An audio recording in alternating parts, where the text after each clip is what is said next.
क्योंकि मुझे अपना वलीमा लुक बिल्कुल भी अच्छा नहीं लगा था और वलीमा में मेरा फ़ोन भी किसी के पास नहीं था। मेरी वलीमे की वीडियोस भी नहीं है, मतलब जैसे होनी चाहिए बिल्कुल भी नहीं है। अच्छा, किसी ने मुझे केक बना के दिया था मेरे वलीमे पे, बहुत प्यारा, इतना खूबसूरत और इतना बड़ा, और आज तक मैंने उसको क्रेडिट ही नहीं दिया। मुझे पता ही नहीं है किसने बना के दिया था, कौन था। ना उस बंदे ने मुझे तंग किया, ना उस बंदे ने मुझे मैसेज किया, इवन ये तक नहीं बोला कि आपको केक बना के दिया था, आपने मेरी प्रमोशन नहीं की।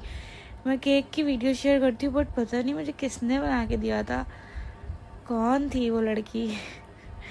और मेरा मूड इतना ऑफ था कि मेरी लाइफ से बहुत गंदी वलीमे वाले दिन भी लड़ाई हो गई थी, वलीमे के लास्ट में, बिल्कुल लास्ट में।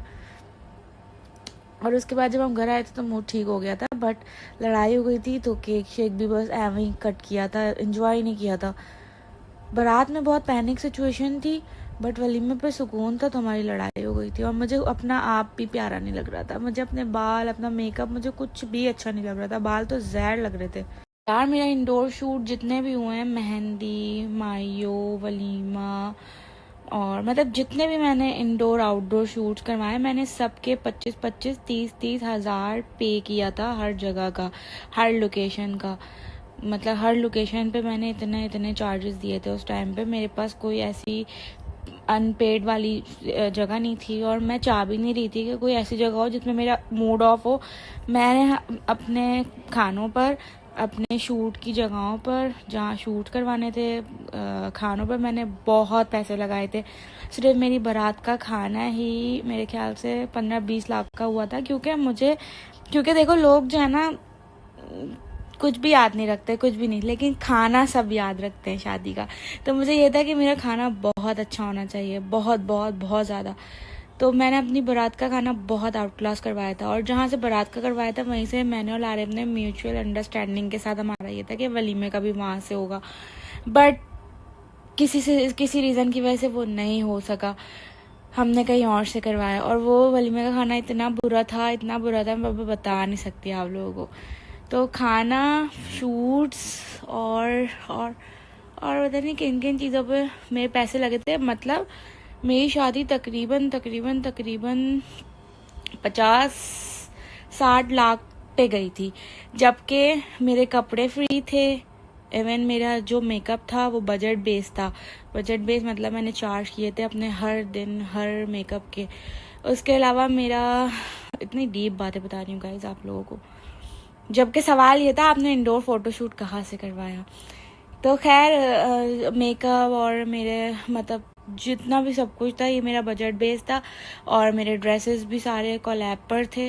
उसके अलावा बाकी सारी चीज़ों में मेरे पैसे लगे। तो मेरा एक एक हॉल, क्योंकि जनवरी में शादी थी, सीज़न था, मेरा एक हॉल जो बारात वाला हॉल था वो तो 8 लाख रुपए का हुआ था।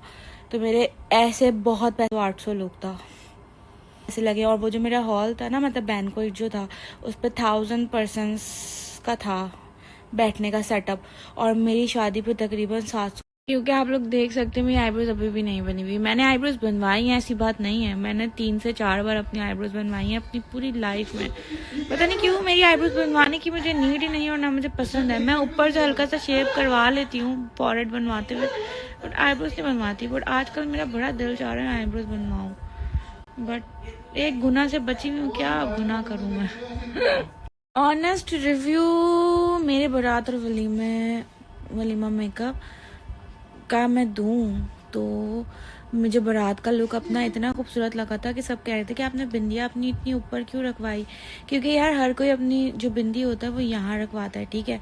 और मैंने रखवाई थी, यहाँ अच्छी नहीं लग रही थी, यहाँ प्यारी लग रही थी। मुझे सिर्फ एक नक सा चाहिए था हल्का सा, तो मुझे बहुत अच्छा लग रहा था। और मेरा मूड वलीमे पे इतना ऑफ हो गया था क्योंकि मैंने उन्हें कहा था कि मुझे ये वाले बाल अच्छे नहीं लग रहे, इसको चेंज कर दो, मुझे मेकअप भी अच्छा नहीं लग रहा, मुझे मेरी लिपस्टिक भी अच्छी नहीं लग रही, मुझे अपनी आईज भी अच्छी नहीं लग रही।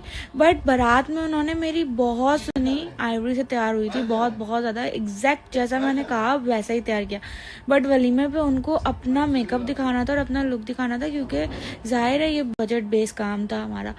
तो उस चक्कर में मेरा लुक अच्छा ही नहीं लगा, जबकि लोगों ने वो लुक भी मेरा बहुत पसंद किया था, बट पर्सनली मुझे अच्छा नहीं लगा। बट बारात पे ओफो, उन्होंने इतना खतरनाक मुझे तैयार किया था, जैसा मैंने कहा, जैसी लिपस्टिक, जैसी आईज, जैसा हेयर स्टाइल, मैंने उसको अच्छा नहीं लग रहा और लोगों को बहुत अच्छा लगा था। सिर्फ समझा दिया था कि देखो यार मुझे बहुत खूबसूरत ब्राइड लगना है, और एग्जैक्टली उसने वैसा ही किया। बट वलीमे पे मेरे साथ क्या हुआ, क्यों हुआ, या मैंने अच्छा लगना ही नहीं था, या शायद ब्राइड एक दिन प्यारी लगती है, नहीं अच्छा लगा था मुझे वलीमा। और अभी भी सब मुझे यही मैसेज कर रहे हैं, वलीमे में इतनी बुरी लग रही हैं, और काफ़ी लोगों को अच्छा भी लग रहा है। मेरा ड्रेस बहुत खूबसूरत था, मेरा ड्रेस जबकि लाइव को अच्छा नहीं लगा था। लाइव कहते इतना बुरा ड्रेस है तुम्हारा, नहीं लग रही। वो कहते नहीं तुम्हारा ड्रेस अच्छा नहीं लग रहा, तुम्हारा लुक अच्छा है। मैंने कहा नहीं, मेरे बाल सेम हो गए हैं और ऊपर से मेरे बाल अजीब लग रहे हैं, बारात पे अच्छे लग रहे थे, मुझे स्लीक चाहिए था। बट उन लोग जब पहले ही आप लोग को सब पता चल जाता है तो मैं कैसे बताऊं अपनी बात कि मैं डिसअपॉइंट थी अपने लुक से। सच में मुझे नहीं अच्छा लगा था। लाडे मुझे बोलते नहीं तुम अच्छी लग रही, नहीं तुम अच्छी लग रही। मैंने कहा अच्छी, उन्होंने मुझे स्लीक बना के नहीं दिया कि स्लीक तो आजकल सब बना रहे हैं, ये वो, ये वाला सीन था।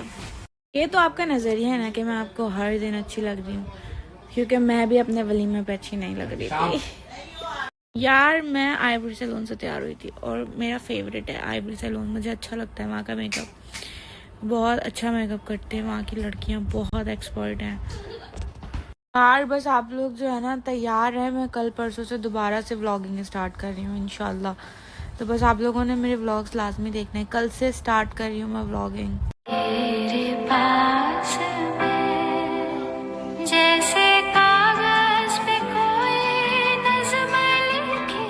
और हमारा सप्लीमेंट आउट ऑफ स्टॉक हो गया था और अभी उसको रीस्टॉक होने में 1 हफ्ता आई थिंक लगेगा।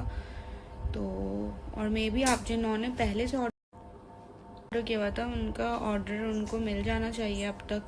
और दूसरी चीज़ ये, जो डिलीवरी वाले हैं वो बहुत मसला करते हैं, जिनके ऑर्डर्स होते हैं उन तक कॉल पहुंचती नहीं है, ऑर्डर्स जाते नहीं हैं, ये वाला मसला बहुत ज़्यादा है इनका भाई। हम तो यहाँ से और एक तो इतना गंदा शो चला रहे हैं, जो पहले मथीरा कर रही थी उसमें पता नहीं किस होस्ट को बिठा लिया है। एक तो वो होस्ट इतना घटिया है, इतनी गंदी बातें करता है वो। मुझे भी उस शो से बहुत बार बुलाया गया लेकिन मैं नहीं गई, क्योंकि वो शो ही बहुत गंदा है, उसमें इतनी गंदी बातें करते हैं। ऊपर से सब इतना खुल के बातें कर रहे होते हैं, मतलब पता नहीं क्या हो गया, लोगों को इतनी खुली खुली बातें हो रही होती हैं, मेरी समझ से बाहर है। और ऊपर से मुझे होस्ट इतना जहर लगता है, क्योंकि वो इतनी क्रिंज हरकतें करता है, हरकतें नहीं बातें, मतलब वो होस्ट को बोलने ही नहीं देता। मतलब 1-2 बार मुझे इंटरेस्ट आया, मेरे पास टिकटॉक में ही आती है, मैं कभी भी शो नहीं देखती टिकटॉक पे, छोटी छोटी वीडियो इंटरेस्ट आ रहा होता है, होस्ट बोलने ही नहीं देता गेस्ट को, तो मैंने स्किप ही कर दिया। मैंने कहा क्या घटिया शो। उसके अलावा जब कोई अपना दोस्त या कोई इस तरह वहाँ बैठा हुआ होता है और वो इतना प्राउड फील कर रहा होता है दूसरों के बारे में, मतलब दूसरे क्या दोस्तों के बारे में कुछ बोलते हुए या किसी के बारे में भी कुछ बोलते हुए, कोई कुछ भी करे, आप शो पे बैठ के तो ये बातें ऑफ कोर्स नहीं कर सकते। तो मतलब आप वहाँ पे बैठ के सबके बारे में गंदी गंदी बातें कर रहे हो, उनकी पर्सनल, कि किसकी वीडियोस मेरे पास हैं, किसकी पिक्चर्स मेरे पास हैं, कौन कितना किस चीज़ से फेमस है। मतलब यार आपने शो इसलिए किया वायरल होने के लिए, आप लोग कुछ भी करोगे। मेरे वायरल होने के लिए ये बातें कर रहे हो कि मैंने यहाँ पे बैठ के ये बात बोली। तो मेरे शौहर ने ही बोला था कि भाई बताओ तुमने जो जो फेस किया है, बताओ, तुम प्राउड फील करो इस चीज़ में। तो मैंने बताया मेरी उस चीज़ को लेके वहाँ पे, मेरी तो छोड़ ही दो, मेरी तो कोई इतनी बात ही नहीं है, छोड़ दो। बट बाकी लड़कियों के बारे में उनकी इज्जतों पे ऐसे बात करना कहाँ का उसूल है। कोई भी अपनी ज़िंदगी में खुद कुछ भी करे, अपने गिरेबान में, यहाँ पे कोई भी लड़की अपने गिरेबान में नहीं झाँकती कि वो खुद क्या कितना किस तरह कर रही है और क्या क्या कर रही है, कोई भी नहीं झाँकता अपने गिरेबान में। बट दूसरों के लिए बातें करने के लिए सब यहाँ पे बैठे हुए हैं, सारे के सारे यहाँ पे मियाँ मिट्ठू नहीं होते, वो कौन सी मिसाल है, मतलब अच्छे मुंह पे बन के पीठ पे छुरा घोंपना, इसकी गीबत उसके साथ करना, उसकी गीबत उसके साथ करना, यहाँ पे बस यही चल रहा है। सब एक दूसरे की गीबतें कर रहे होते हैं भाई, सब एक दूसरे से जल रहे हैं, हसद कर रहे होते हैं। तभी तो हमारे यहाँ पे जितने भी इन्फ्लुएंसर हैं इतना आगे नहीं बढ़ पा रहे। जो अपनी ज़िंदगी में चुपचाप काम कर रहा है वो आगे बढ़ रहा है। काट लिया। बाकी आप लोग पंजाब के इन्फ्लुएंसर्स को देखें, मुझे उनकी दोस्ती इतनी अच्छी लगती, भले वो लोग जैसे भी हो, मुझे मैं पर्सनल किसी को नहीं जानती, बट सब एक दूसरे को सपोर्ट कर रहे होते हैं और सब एक दूसरे को सपोर्ट करके आगे बढ़ रहे होते हैं। बट यहाँ पर सिर्फ हसद है। किसी से अगर आप किसी के बारे में बात कर लो ना, वो जाहिल जो है उसको उसके बताता भी उसको